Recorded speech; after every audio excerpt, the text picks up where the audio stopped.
they are endowed by their Creator with certain unalienable rights, that among these are life, liberty, and the pursuit of happiness. When any form of government becomes destructive at these ends, it is the right of the people to alter it or abolish it and to institute new government.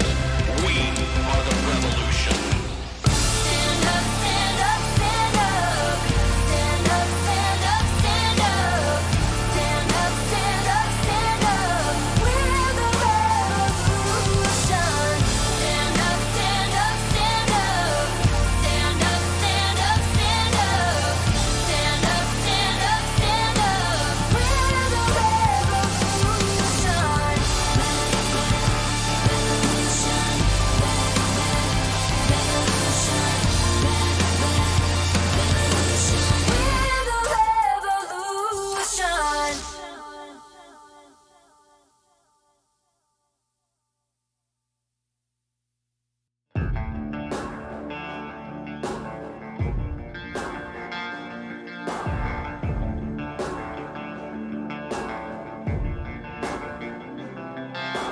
Wild things that can't be tamed, crash through the dark and cut like a blade. Young hearts with a midnight riot, burning fire and you can't fight it. Wild beasts that can't be tamed, wild beasts that can't be tamed. Shine a spotlight on a fading flame. Break the chains, break the binding. Now's the time, come out of hiding. Wild beasts that can't be tamed. Calling you, hey, calling you, hey, calling you, hey. We're the revolution. Revolution, revolution, revolution, revolution. We're the revolution. Revolution, revolution,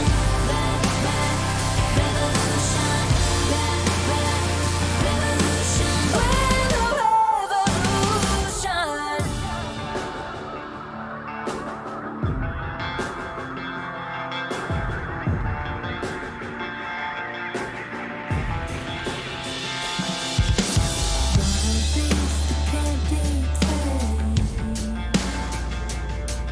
There's a line to cross and a line to break. Lost and found out on the fringe, not down, down, not taking it. We're the wild beasts that can't be tamed. Hey, calling you, hey, calling you, hey, calling you. We're the revolution. Revolution, revolution, revolution. We're the revolution. Stand up, stand up, stand up. Stand up, stand up, stand up. Stand up, stand up, stand up. We're the revolution.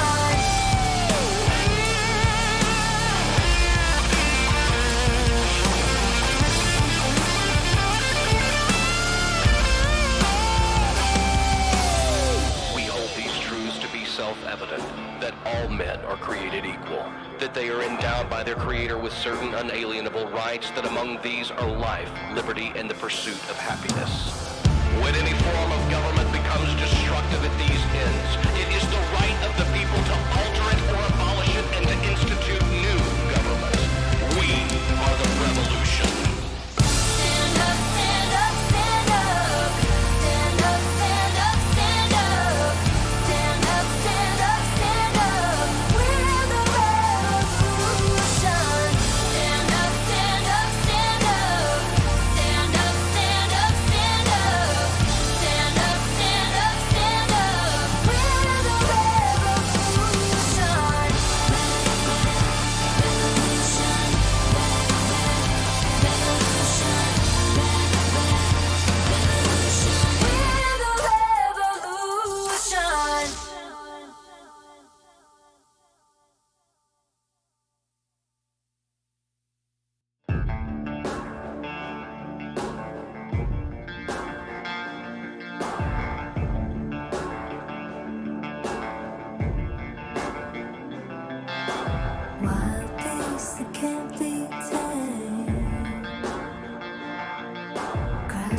the dark that cut like a blade. Young hearts with a midnight riot, burning fire and you can't fight it. Wild beasts that can't be tamed. Wild beasts that can't be tamed. Shine a spotlight on a fading flame. Break the chains, break the binding. Now's the time, come out of hiding. Wild beasts that can't be tamed. Calling you, hey, calling you, hey, calling you, hey. We're the revolution. Red, red, revolution. Red, red, revolution. Red, red, revolution. We're the revolution. Red, red, revolution. Red, red, revolution.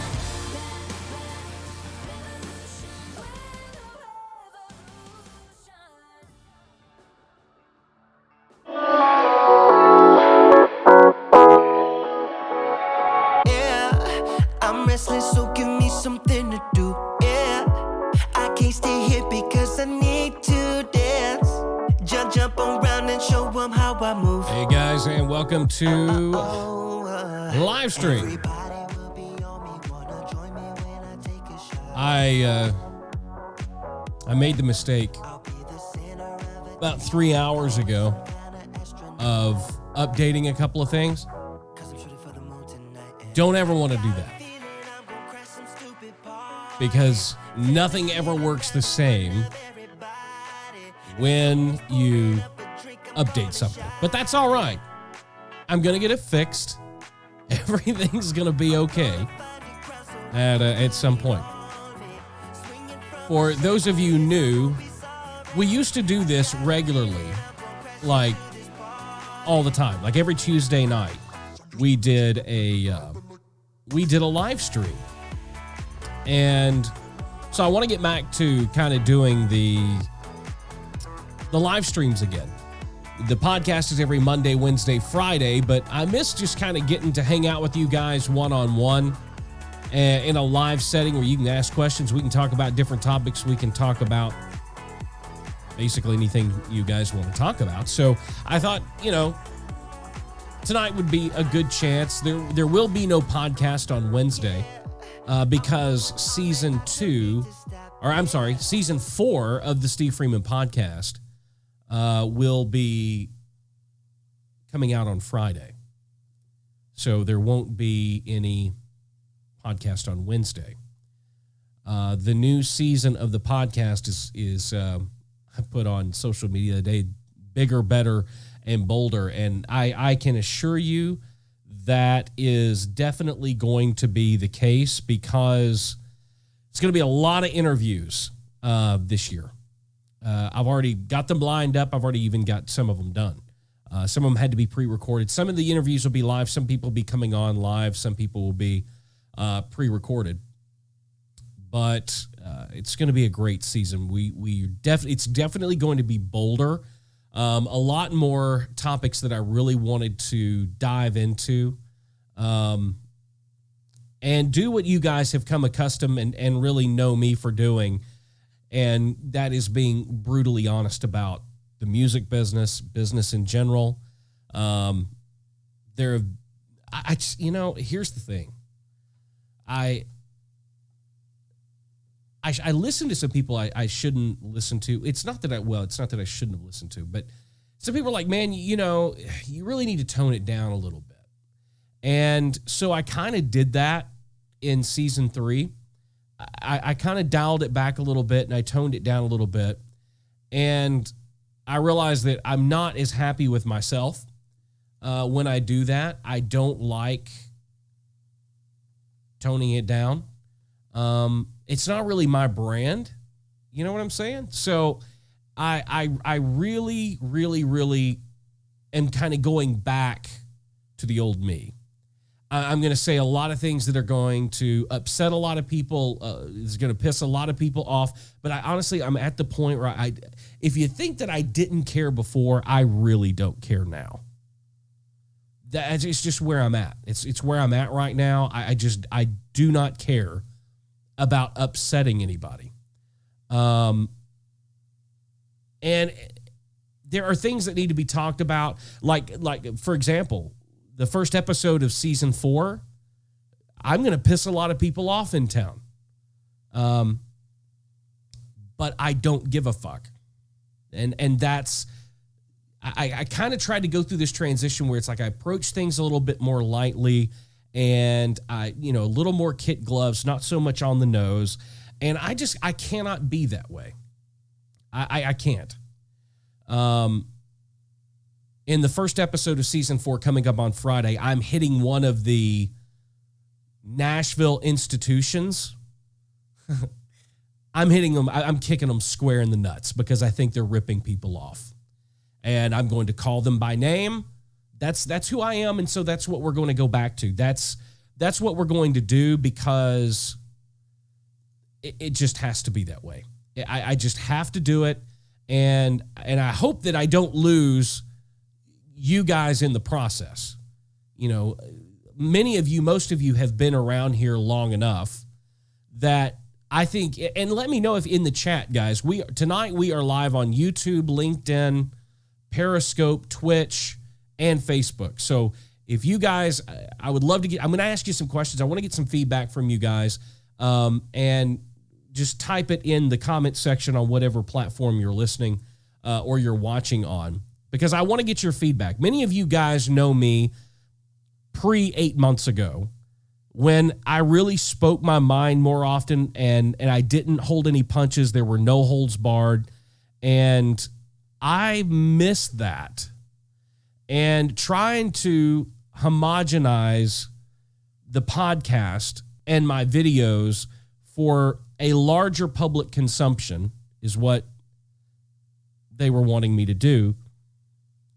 I started realizing that I didn't want to do it. I'm just being real honest with you. I got to a point where I just didn't really want to do it anymore because I wasn't being myself.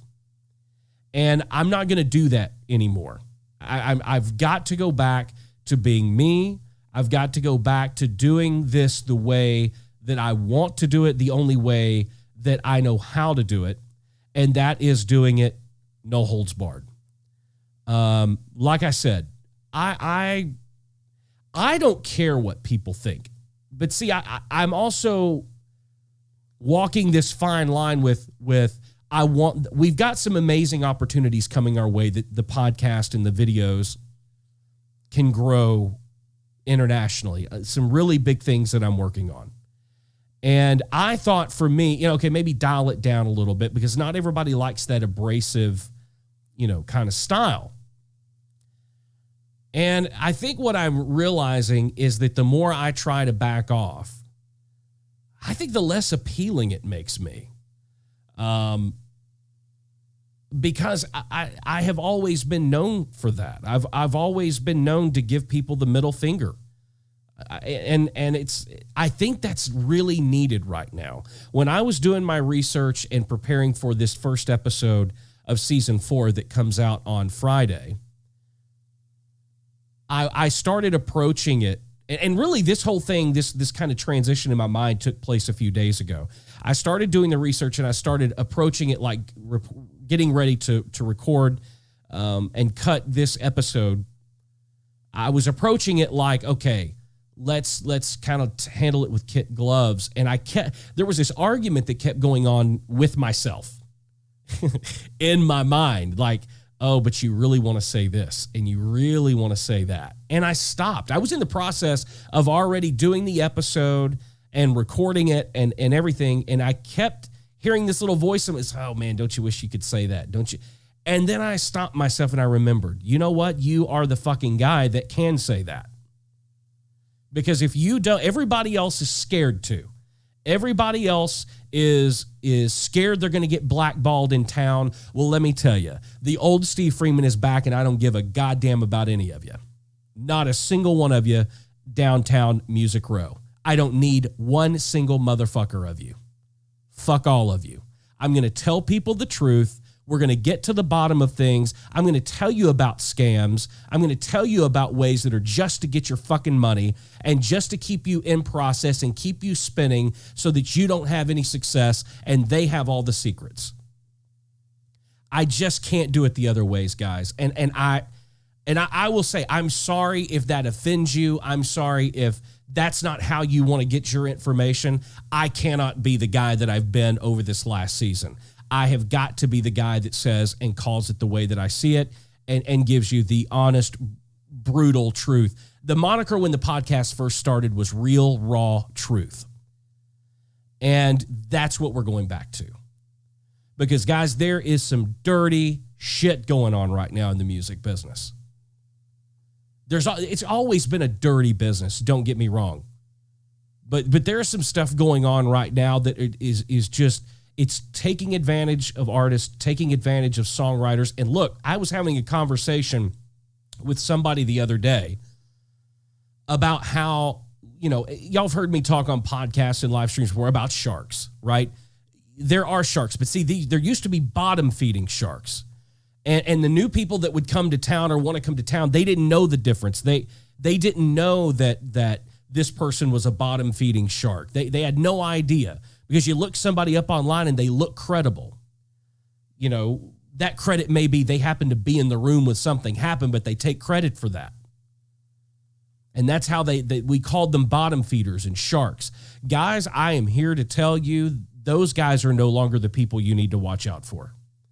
The biggest sharks and the biggest people taking advantage of your hopes and your dreams and your aspirations and your goals and your destiny are the top players in the business.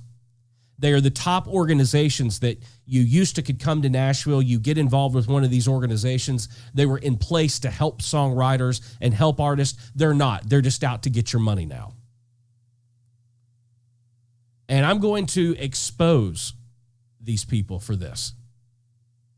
And they can get mad all that they want. They can say whatever it is that they want to say. But the proof is in their actions. And that's what, moving forward, that I want my podcast, I want these live streams, and I want the videos that I put up on YouTube and other places. That is what I have to focus on for my well-being. And I hope for you guys that you guys will continue to take this ride with me. It's kind of a weird thing, but while everything I just said is true, there's never been a better time to be in the music business, to be an artist, to be a songwriter. I think that your goals are going to have to change. I think you're going to have to take yourself out of the box and think differently, which is going to be a big approach of the podcast, is changing and training you of a new way of thinking and a new way of action. Because we can hope, we can think, we can pray all day long, but if we don't get up and we don't take steps forward, we're not taking any action, and that's all that matters.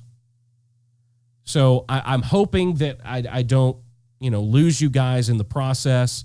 I want you to be here. I value you being here. Many of you have joined my inner circle, the newsletter. We recently changed it from the Revolution over to the music business blog, because I want to be able to expand it a little bit. My time here recently has gotten very short. I've got a lot of different things that I'm working on right now, and I just want to make sure that I can streamline the content and put out the kind of content that I want to put out, but that I think that you guys want as well. And I want you guys to play a part in this whole thing. If there's ever, something, because you guys are doing much more research than I am, especially you guys that want to be artists and want to be songwriters. You're constantly on YouTube looking up things and researching things. You feel free, hit me up on social media, shoot me an email. All those links are, y'all are all watching different places. So, but social media profile links, you can find my email address. You can find it here on YouTube. You can find it on Instagram. Shoot me a DM on Instagram or on Facebook. Join the Steve Freeman Podcast private Facebook group. That's going to be exploding over this next year. I'm looking forward to that. I'm actually going to be creating special content just for the closed group. Let me know of some things. Hey, Steve, I watched this video and this guy said XYZ. What do you think about this? Is this true?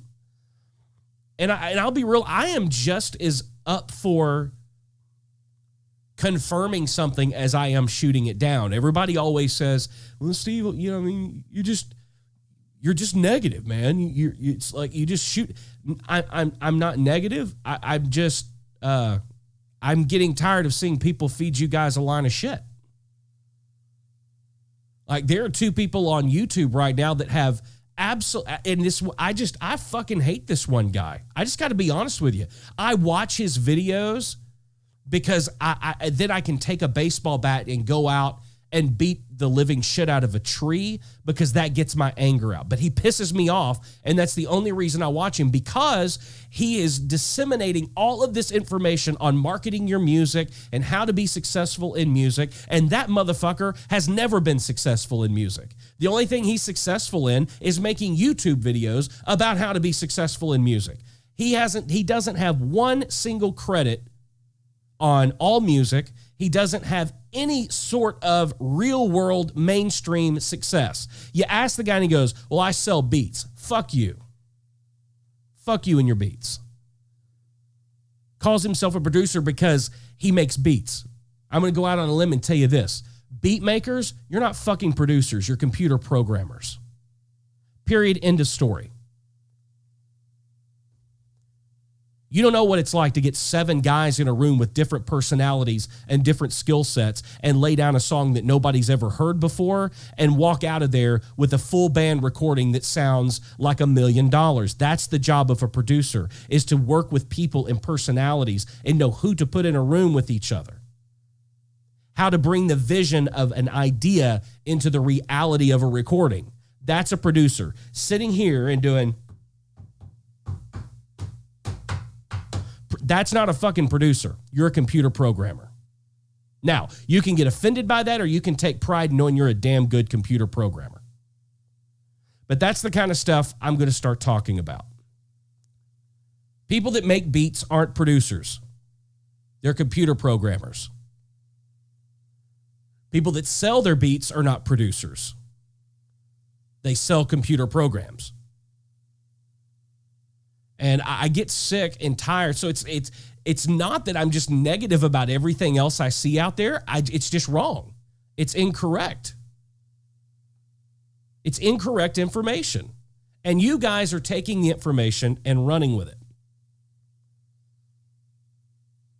And then you keep watching the same guys in the same videos month after month and week after week, month after month, and yet you are still in the same situation 6 months from now than you are right now. And you know why that is? Because that guy doesn't know what the fuck he's talking about.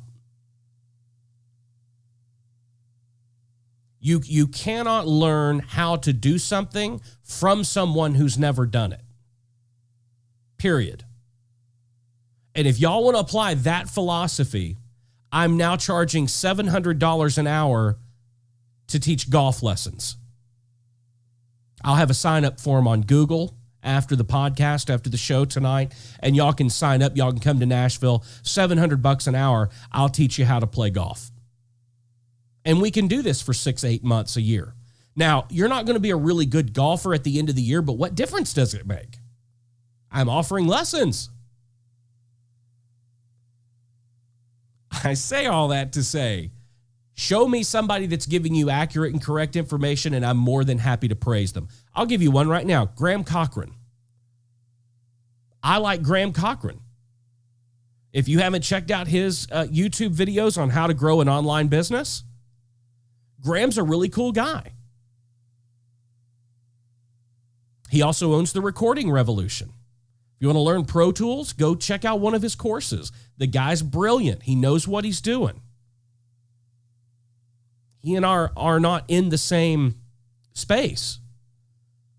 But I appreciate what it is that he's doing. And a lot of times, because of the recording revolution, he touches on some music stuff. And when he speaks from experience. When he talks to you about selling your music online or creating an online course, he knows what he's talking about because he's made millions of dollars doing exactly what it is that he's telling you to watch him to learn how to do.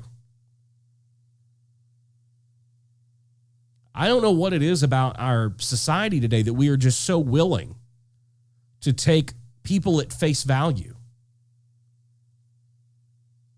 But we are. But that's the new direction. I guess it's not really a new direction. It's a direction. But kind of picking things up from where they used to be. And like I said, I'm going to be calling people out. I'm going to be calling companies out. We're going to be looking at, and a part of this also is bringing in people that you can trust. Okay. Songwriting and song plugging seems to be a huge one right now. I get more questions, emails about that than just about anything. I'm going to bring in the only, not one of, not someone that does this.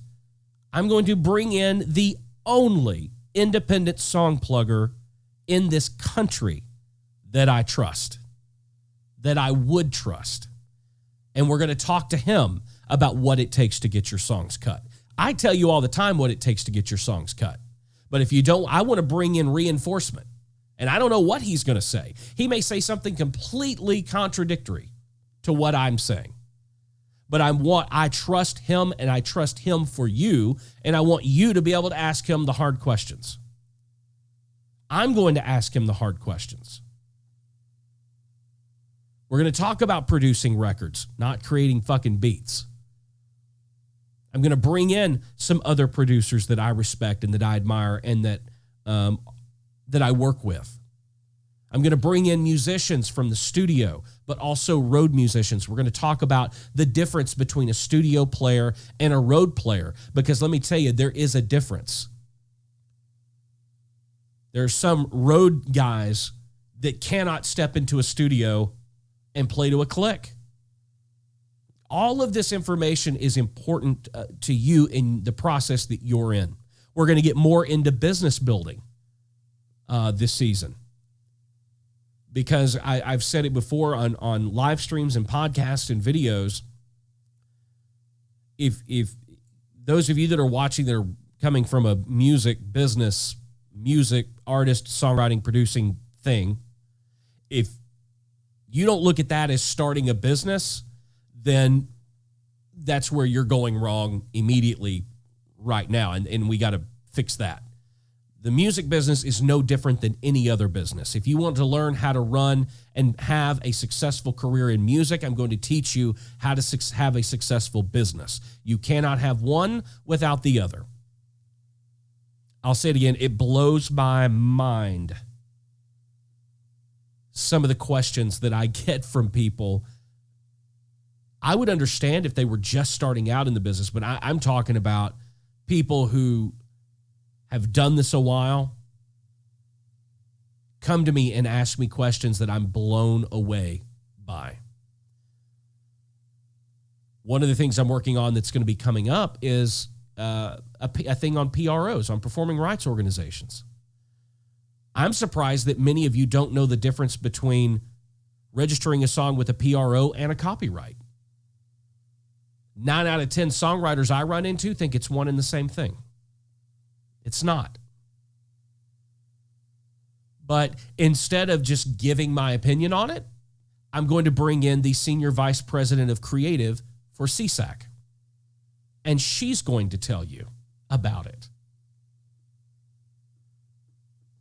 So instead of me just giving a lot of information, which I'll be doing, I'm going out and getting and bringing in the horse so that you can hear it straight from the horse's mouth.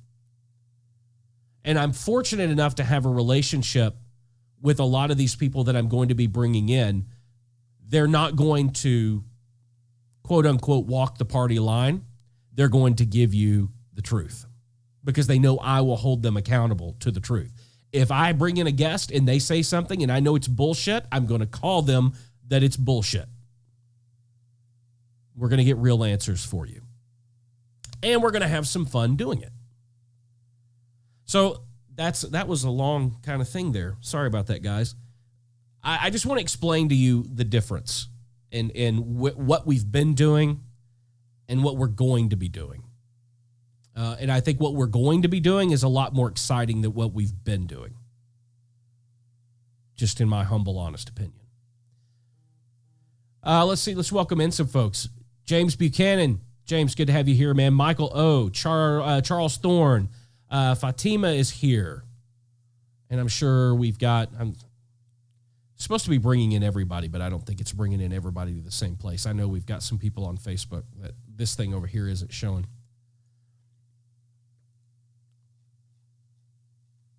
But while we are live tonight, if anybody has any questions or anything you want to talk about or a specific topic, don't hesitate. Pop it in the chat. Fatima says she has lots of questions. Good. I have lots of answers. She says, I'm a singer, songwriter, would love to know the 411 on the biz, especially for a woman. Kevin Steverson's here. What's up, man? Congratulations on the book stuff, man. Congratulations on that. Fatima, let me say this. The music business, see, and I was about to think of how to put this politically correct, and I'm not going to do that anymore. See, I got to get that out of my... We're in a position right now where we need more women in the music business on both sides. We need more female artists. We need more females running music companies. That being said, whether it's male or female, we need more highly educated people on both sides. I don't care if it's men or women. We've been, radio doesn't play women, blah, blah, blah, blah, blah. Well, Maren Morse has the #1 song in the country right now. So maybe we can move past that. I think the music business overall, especially for women, will move forward when we can get past all of this bullshit Me Too stuff. Look, and that is important. There are areas of where that's important, but how this has affected the music industry is absolutely ridiculous. I've said this in videos. If you can't find it, it's on my YouTube channel, but I'm going to say it to save you the time, and you don't even have to go back and watch it. If you want to know why there are not more successful artists, women, female artists in music, here is the simple answer. Because women don't support other women. I put this on somebody's Facebook post the other day. I made a comment, which I don't do very often. But she was talking about, I'm sick of my songs and everything being critiqued by older white men. And it's all men this, men that, men that. And I made a comment and I said, I agree with you. The music business needs more women. It needs to be more well represented with women. But here's step number one. Step number one is realizing that women don't support other women, and record labels follow a little law of called supply and demand. Okay? Women buy a majority of the music, they buy a majority of the merch, and they buy a majority of the concert tickets. Women do not support other women. You women need to go off and have a conversation about that. Now, there's another side of that argument that says that I can understand why most women don't support other women, because when they get on Facebook or they get on Instagram, every single artist, female artist out there is rushing to see exactly how much of their clothes they can take off to get likes on Instagram. I'm starting to do this new thing on Instagram where I'm following hashtags singer-songwriter, #songwriter, #unsigned artist, #artist, all those. And every time, I guarantee you, you know what? I'm not even going to guarantee it. We're going to do it right here live. I'm going to go right now and I'm going to search the #songwriter. If I can fucking spell.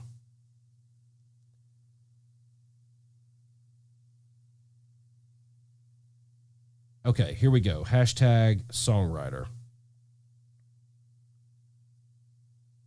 I'm going to pull up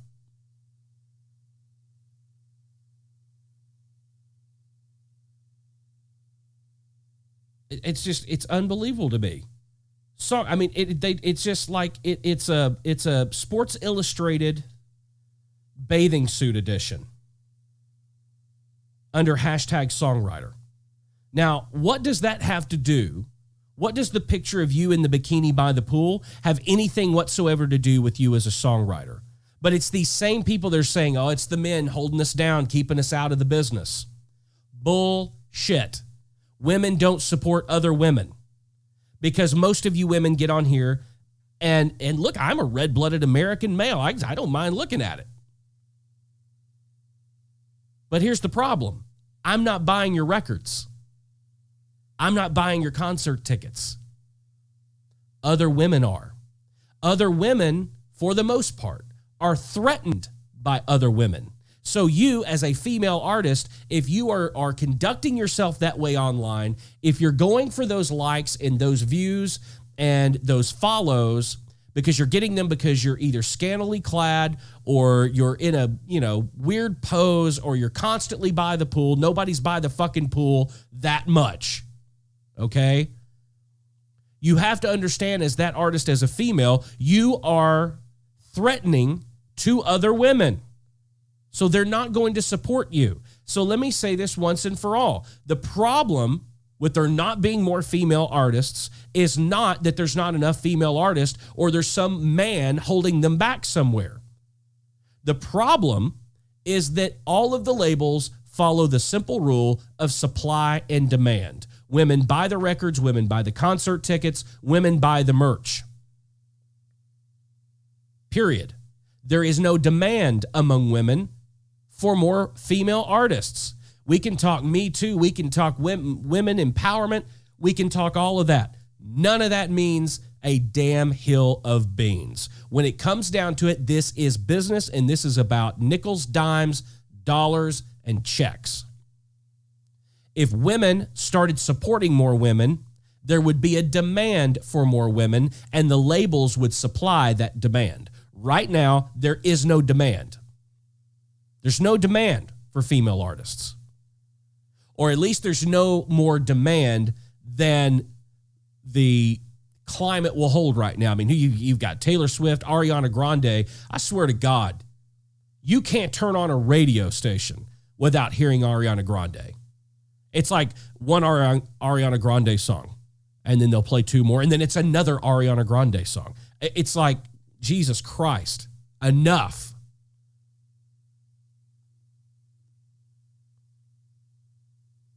But that's the truth. What if they're bisexual? I think a lot of these things, a lot of these labels, bisexual. Look, we'll get into this if y'all want to get into it.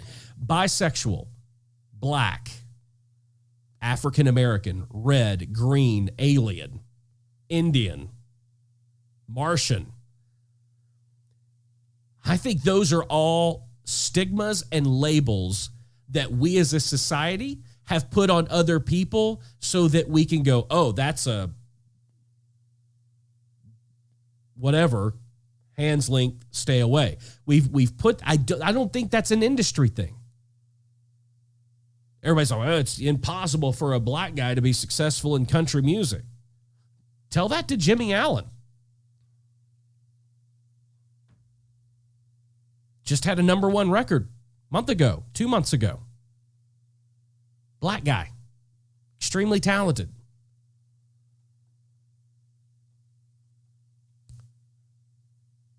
I think those are things that not so much are being dictated from a label standpoint as much as they are the audience itself.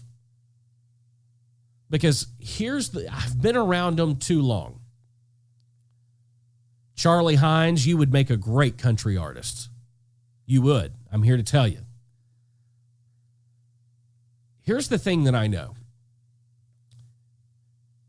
Do you want to know what the perfect artist looks like for a record label?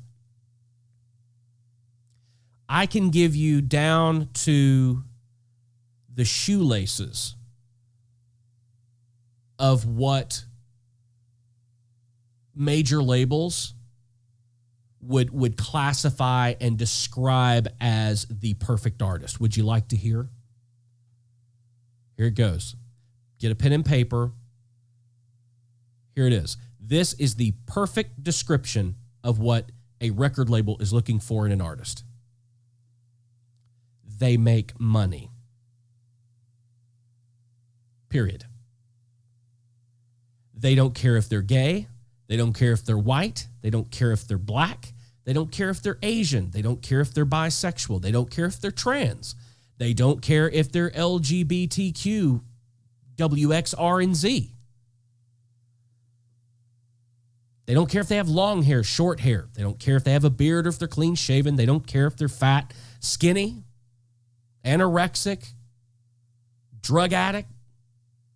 They don't care. They care about them making money. If they see an opportunity to make money, that's what they care about. They don't care about any of the other stuff. None of it matters. They are in the business. See, here's the thing that a lot of people don't realize. Many people are confused in thinking that record labels are in the business of making music. And that's where you go wrong. Record labels are not in the business of making music. Record labels are in the business of making money. However they can make that money, that's how they're going to make it. They don't care what format that money funnel, that cash machine, that money printer comes in. If it makes money, they're in. And I think that's a very important distinction, because I think a lot of times artists approach it like, oh, they're looking for this certain type of music, or they're looking for this certain type of artist. There's only one type of artist they're looking for, and that's the ones that make money. The ones that put asses in seats. That's the ones they're looking for. That's why they don't do artist development anymore. 10 years ago, 12 years ago, 15 years ago, 20 years ago, they would sign an artist and put 2 or 3 years into developing them and getting them to that point. Major labels don't do that anymore. They don't do artist development. They sign artists that already have a successful career going. And then they sign that artist, they shine a bigger light on it, put a bigger budget behind it, and expose it to more people that the artist couldn't afford to do before. They jump on already moving trains. They don't shovel the coal to get it going. And I've been out here preaching this for 3 years now, and nobody's listening. Meanwhile, everything that I keep saying is going to come true has come true. I don't pull this shit out of my ass. I talk to people. I watch people. I'm involved in it. I have my finger on the pulse. I'm willing to not look at the curtain. I'm willing to come in the back door and look at the wizard behind the curtain.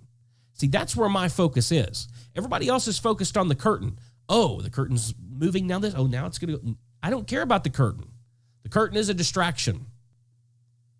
I'm focusing on the mechanics behind the business.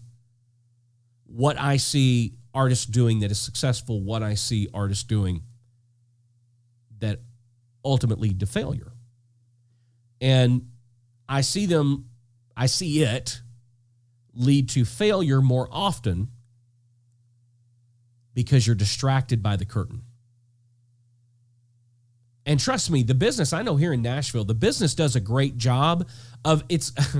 I was telling somebody the other day, if you watch those, if you watch an old, like The Hunt for Red October, okay? And you got to think of yourself as, this is so serious. It's funny, but it's serious as hell. Think about it this way. Hunt for Red October. Major labels are the Red October. You're the enemy sub. You're chasing the Red October. You want to get the Red October, and you're getting really close. And then they put off those countermeasures.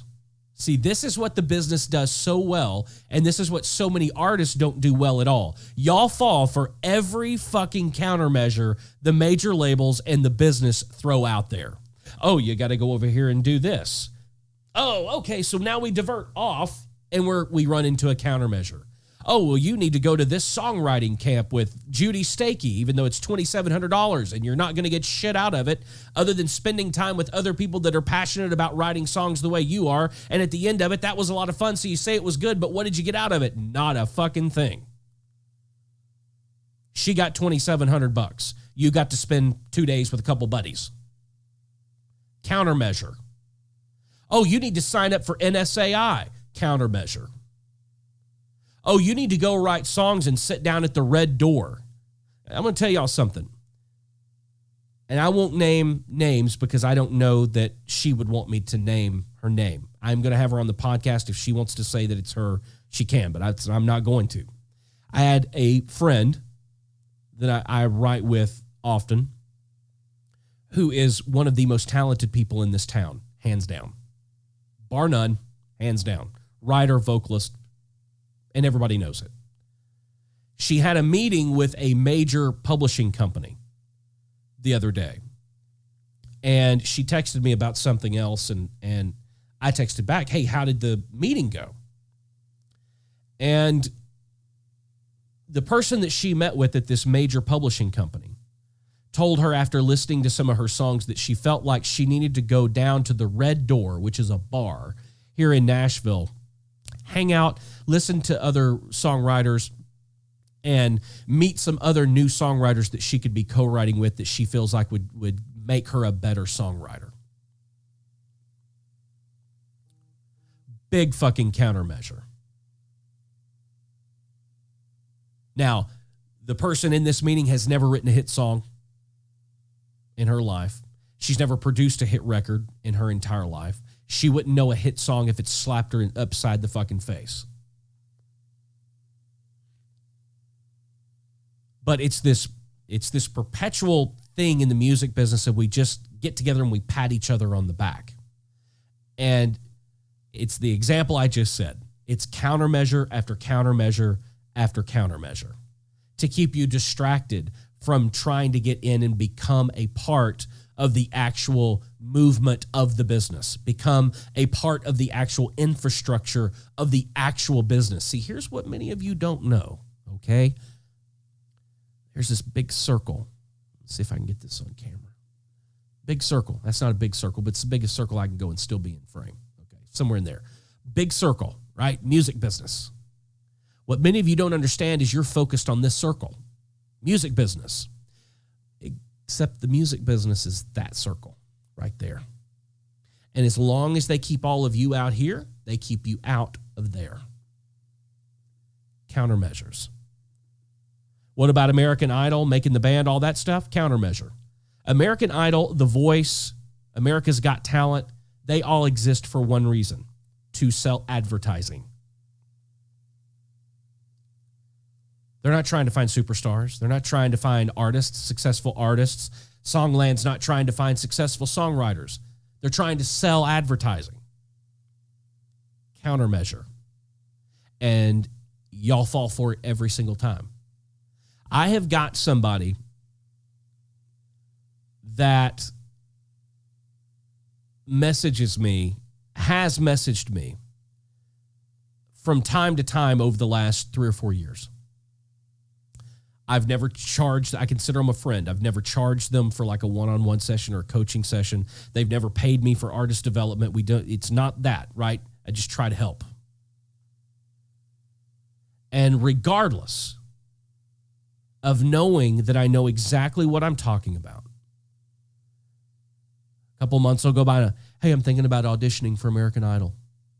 I'm thinking about going out for The Voice.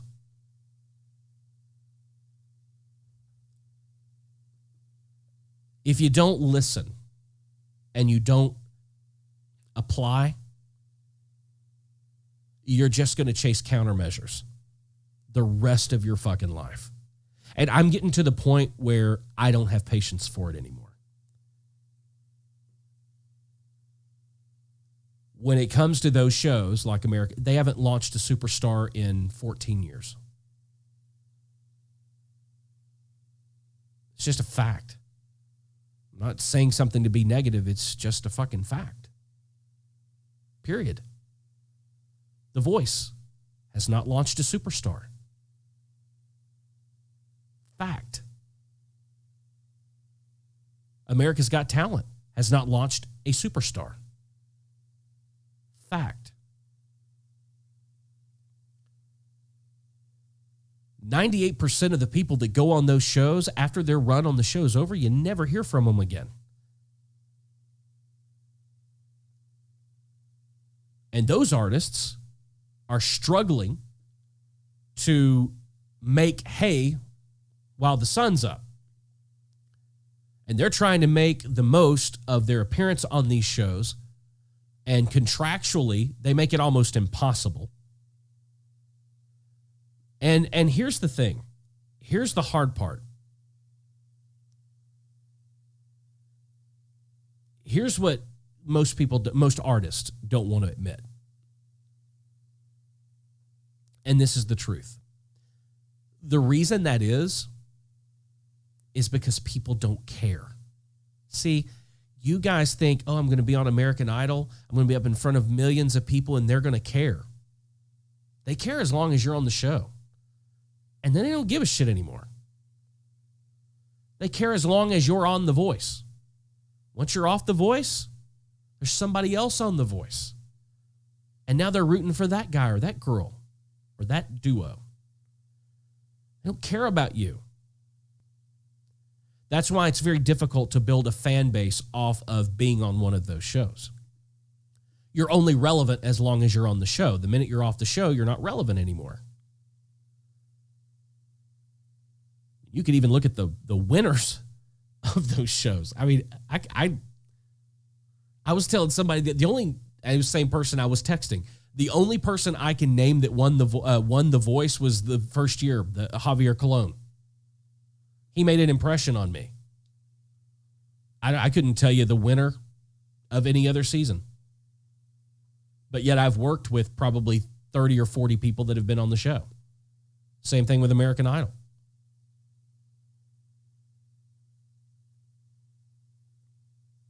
So anyway, that was an answer to one of the questions. Exactly, Charlie. They don't care if you yodel in Walmart. I mean, what a joke, right? I mean, I'm not saying anything bad about that kid, but what a fucking joke.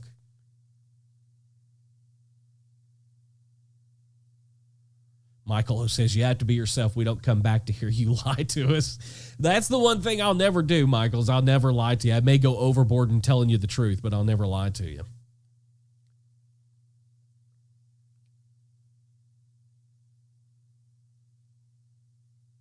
Seems like everybody's from the different platforms coming through. Zapper 2K, hey, what's up, man? Good to have you here.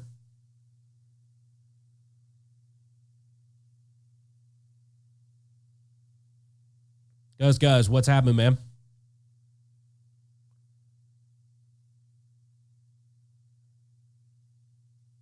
Ismail says music business is lazy and already a zombie. Well, here's the thing. There's a difference in the music business and making music your business. Did you catch that? The music business is deader than a fucking doornail. But the business of your music has never been more alive and never been more possible. I think I've told you guys this before. I have worked with several artists that you've never heard of that make 7 figures a year on their music.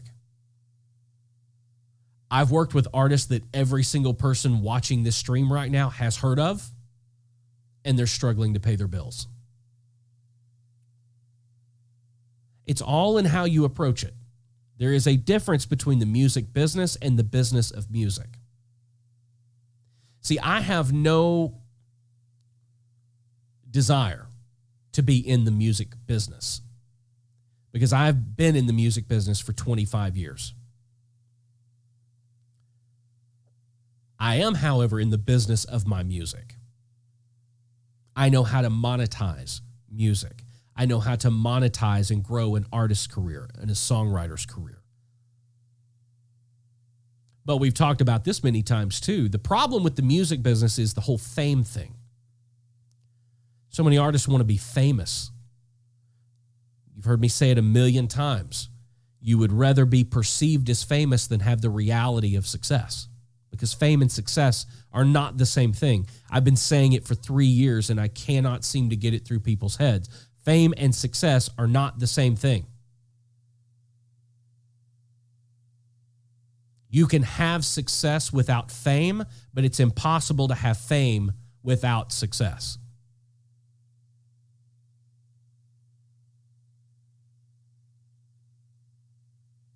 So many people, their goal is being famous. Gus says, the 90s happy, uplifting music will never come back. All music nowadays is negative. Why is that? Well, off the top of my head, I would say that right now we are a culture and a society of unhappy people. And music, any art form really, I mean, music, painting, poetry, books, novels, art, when it's at its finest, does one of two things. It reflects where we are as a society accurately, or it lifts us from the worst of who we are in society and gets us to another level of where we should be. Right now, I think that the art is being a reflection of where we are as a society. People are just not happy right now. I don't remember a time, and I'm only 43, but I don't remember a time in my life. And look, I'm going to say this. And again, Scott Butler, what's happening, buddy? I'm going to say this. And you can paint me however it is that you want to paint me. I don't care. Because I know either way you would paint me is incorrect. But since, what was it? 2008. Was it 2004? I've lost complete track of time. 2008, when Obama was elected. I have never seen a time period from when Obama became president all the way through his presidency to Donald Trump becoming president, and as we sit here today, I don't know that our culture in America has ever been so divided. You've got two in Obama and Trump, polar opposites. Samuel Adam Reed, good to see you here, man. Yeah, it's been a while. And I don't care if you're a Democrat or Republican. I'm neither. I don't care who you love. I don't care who you marry. I don't care if you're gay. I don't care if you're straight. I don't care if you're trans. I don't give a shit. That's your business, not mine. I have beliefs about things, but they are mine. I don't impose them on anyone else. I would never force anybody to believe the way that I believe because my beliefs are mine. So no matter if you are a Republican or a Democrat, or you supported President Obama and you hate President Trump, or you love President Trump and you hated President Obama, those two polar opposite, polarizing figures have pitted the two sides of our culture against each other.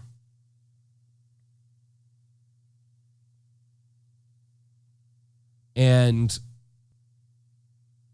you're getting right now a lot of music, a lot of books, a lot of blogs, a lot of what we would consider art to be very reflective of that. It's like a mirror. It's where our country is right now.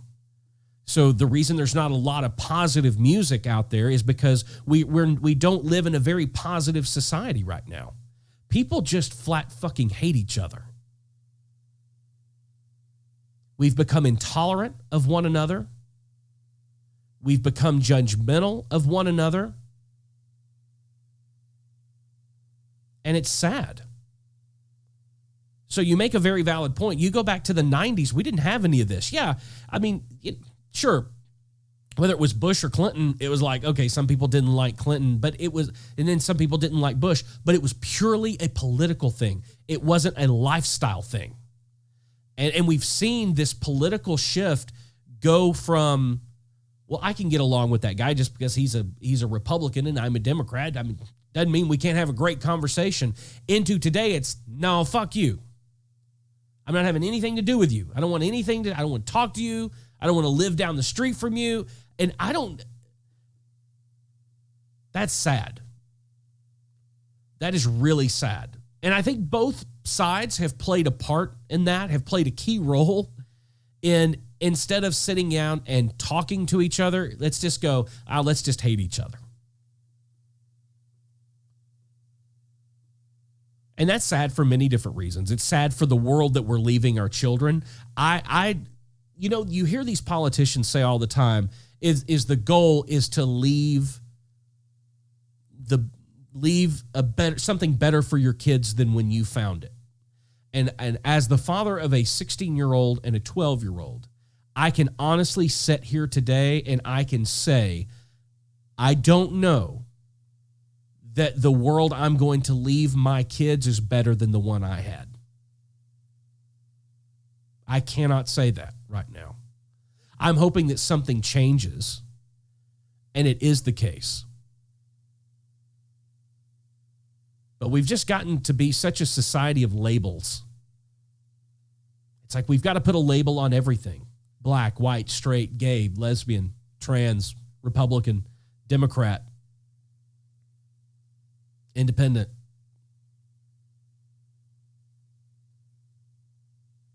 It's sad, and our art is reflecting that. We need music right now. We need something to bridge the gap. We need something we can all believe in. And something, see, that was kind of one of the things about music is that it always served as a common thread. You may have a disagreement with this person over here, but you could always find common ground in you like this band, or you like Bruce Springsteen. Now, you can't even say, as a conservative, you can't even say that you like Bruce Springsteen, because he's a commie liberal. When it's just like, no, the guy writes and makes great music, period. It doesn't matter what his personal beliefs are. And see, it used to didn't matter. It matters a lot now, unfortunately. But I'm hoping that things are going to change. I'm hoping that, and look, I like some of the things that Trump has done. I do. I like some of the things that Obama did. I think we can all agree, even those of us that didn't like Clinton a whole lot, we'd give anything for Bill Clinton to be president again. It does, current times do allow us to look back and go, that guy wasn't half as bad as what we thought. Same thing with Bush. I've been seeing a lot lately with a lot of people, a lot of Democrats even go back and saying, man, that Bush wasn't so bad after all. And Republicans are going, Bill Clinton really wasn't that bad. That tells you how far we've come and the outlook that most people have on where we are and where we're going. Our country, our artists, if we are going to be that mirror, we have got to have a better subject in front of the mirror. I don't know what it's going to take. But we've got to get to a better place with each other. Music was always a great common ground, a great common thread. And maybe someday we'll get back to the point where maybe that'll be a strong tie that we all have with one another. But I got to be honest with you, from our side of the ball, from a musicians and artists and songwriters side of the ball, we've dropped it. Some of the songs I turn on the radio and I hear are just stupid. You know, back when we used to have tumultuous political times, you could turn on the radio and you heard great music.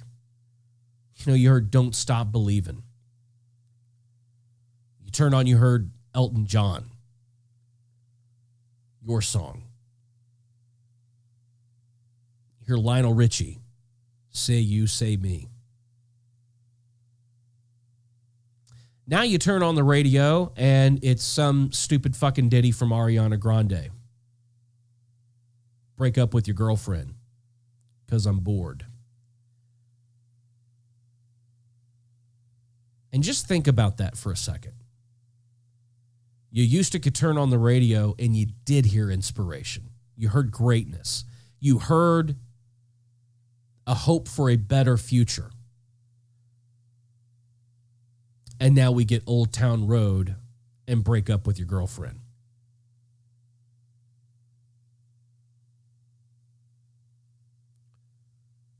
Exactly. We could quote parts of songs and not look like an idiot. I'm telling you right now, we could take, if we took right now, if somebody went and buried a time capsule from, let's say, 2010 to 2020, last decade. And we put a musical time capsule together and we went and buried it. Whoever the motherfuckers are that end up killing all of us and taking over this planet and conquering us, 150 years from now are going to find that time capsule and they're going to dig it up and they're going to open it and they're going to go, no wonder we won. Because it's almost a joke. I mean, our music that we're putting out right now is a joke. We're writing jingles. We're not writing songs anymore. And that's not a good place. But the more people that think greatness, that think about writing great songs and not popular songs, because see, there's a difference in that too. Just because something's popular doesn't make it good. It just makes it popular. Those horrible green kale and sawgrass blended shakes are popular. But they are not good. They do not taste good.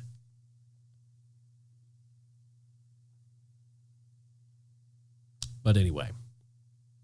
All right, anybody else got any more questions? I was going to go see it in the theater and I just never made it around to it, but I am watching what is it? The Avengers movie tonight. Endgame. I'm going to go downstairs, turn on the theater, and we're going to watch Endgame tonight. Looking forward to it.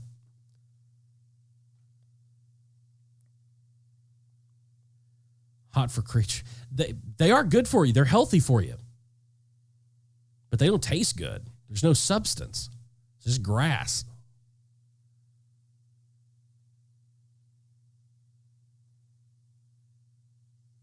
Anybody has any last comments or last questions? I know, Zap. I get everything on Vudu like the day it comes out. So it's like I ordered it. I could have watched it last night at 11, but I didn't. I'm glad it's out on DVD already or out on, streaming demand. I don't even remember the last time I bought a DVD. I get everything. I stream everything. And football. Guys, Do you realize this is the last week without any kind of football? Thank you, Jesus. I am so ready for football to come back. I can't. I'm so ready. I need it. The whole gang, we cranked up the fantasy football league back up today. I'm ready.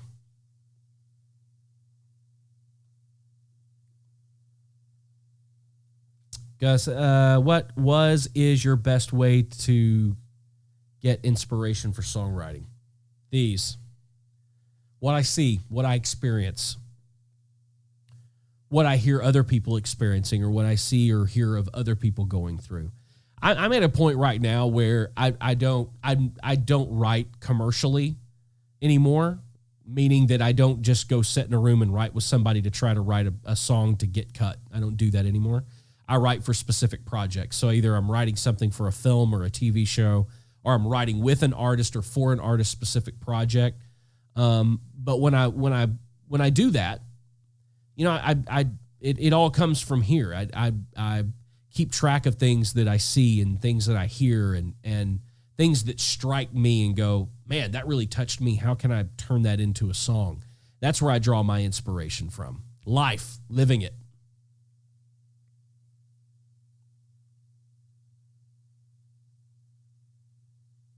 Kevin, next time I'm in Nashville, I'd like to get your lunch. Man, let's do it. We've been supposed to get together for a couple years now. We can totally do that. Appreciate it, James. You and I need to go have coffee, too. We need to have one of those meetings to talk about having meetings.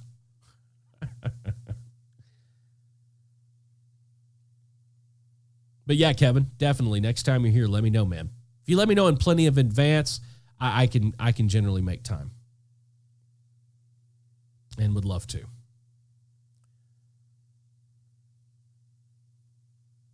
nobody has anything else, I think we could probably go ahead and safely end it here. I might have to go get another Starbucks before I start the movie. This one's empty. Do love my Starbucks. Thank you guys for being here. I'm enjoying doing the live stream thing. So I don't know that we'll do it every Tuesday night, but I'm going to try to fit in one per week. And when I say well, see, here's the thing. With football season cranking back up, it can't be on Monday. It can't be on Thursday. Because when football season rolls around, football is the most important thing in my life. Scott, get your ass over here. You and Kevin, why don't y'all just hop in the truck and head over? I'd love to spend a weekend with you guys. Scott, how long has it been since we've actually physically been in the same room together? Probably 10 years, 10, 12 years. We need to do that for sure. Thank you guys for being here. We'll do it again. If you're not following me on social media, make sure you're following me on social media because that's where you'll find out where the live streams are going to happen. It's at the Steve Freeman everywhere. Instagram, Twitter, Facebook, LinkedIn, everywhere. If you're not following me, follow me. And that's where you'll know when we're going to do something live. Because this is fun and I enjoy it. I enjoy getting to talk with you guys. 10 years. I knew it'd been 10. At least 10. But guys, thank you so much. I appreciate, love each and every one of you. Thank you for being here. And we will do it again soon. I promise.